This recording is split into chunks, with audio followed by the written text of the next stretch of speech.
Thank you, sir. Thank you, Glaucoma Society of India, for this opportunity. So, for the next few minutes, we'll see on artificial intelligence and augmented reality in glaucoma. Is it the hype, or is it something that is real and not the hype? Yes, yes, my dear friends, it's something real and it is happening. So, it started right from the 2D and 3D face recognition that we started using to unlock our smartphone.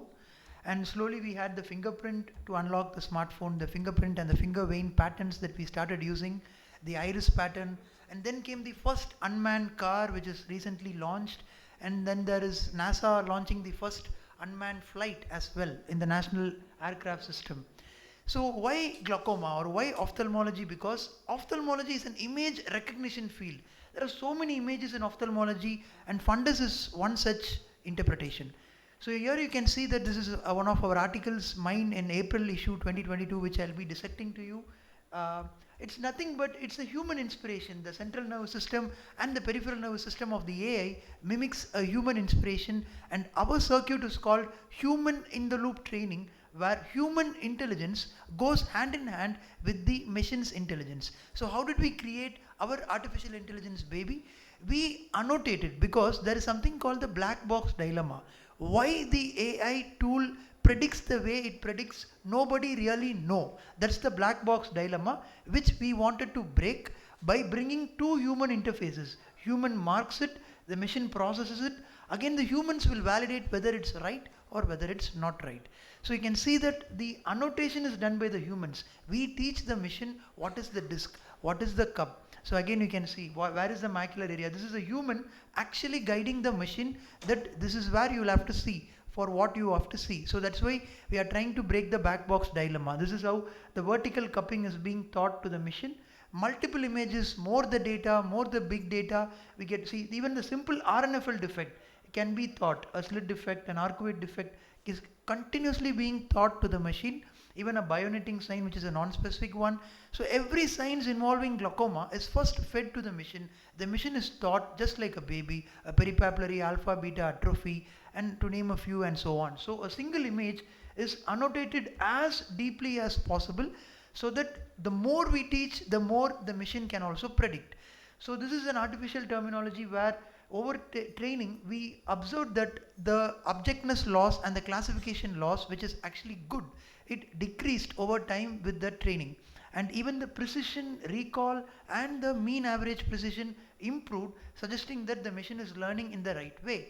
So the predictions, not only this image is predicted as glaucoma or not, it will be predicted whether it's a mild, moderate, or severe damage, and along with it all the intricate parts are also predicted. Every single sign is also predicted, not only the diagnosis, but along with the diagnosis an RNFL defect, a splinter hemorrhage, a laminar dot sign. In that way the black box dilemma is solved. You can see the predictions are very minute. It's an explainable AI. That's the way we are trying to go to. Which AI is explainable has more value than an AI which is not explainable, which is slightly dangerous.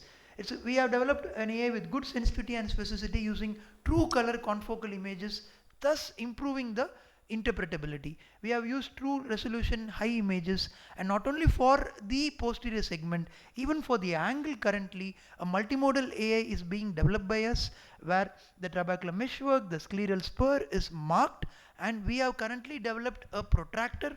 As you can see here, once the anterior segment structures are marked in this ultrasound picture, a protractor has been developed by us, where the angles are being taught to the machine how it has to really interpret the way it has to interpret. So this is going in detail and trying to cover or teach the machine how to mark the angle of the anterior chamber. This is an ultrasound picture. Then we can superimpose lot of other details, and this is the exact schematic plan with which we are going. And with the UBM we can add the anterion, the ASOCT, the Scheimpflug images. Thus the AI will be much more better. So there are many papers in IJO from our institute and myself, and these are some of the references in the October issue 2021. The June you can have the blockchain technology in AI, and then recently we had one more commentary on the AI. And then there is the technology called augmented reality, which is slightly different from AI, and these are the two apps which are readily available in the market, one for the Android and one for the Apple, which we have innovated and launched. So what is augmented reality is, how can we really bring the three-dimensional structure in the 3D world itself?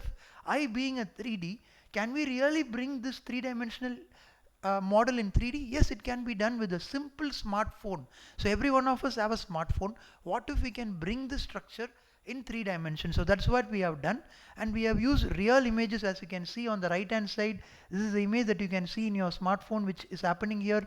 This is something like a simulative learning, and as well as for a counseling, where you can see real fundus images, real angle structure images have been coded, and examination of the patient can be done, and EMR can be integrated in 3D, and learning can be in a next level of simulative glaucoma learning. So this is again another headset which is slightly a costlier version of it.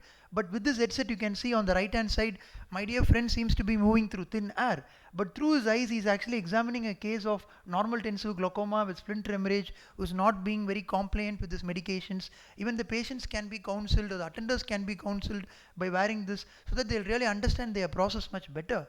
And again, you can see this is another case where yeah, for want of time, I'll just skip. So this is the three-dimensional module, and this is the innovation of ours, which is published in Jan issue 2022 and the August issue 2022. So AI and AR, there is no arm wrestling between the doctor and the machine.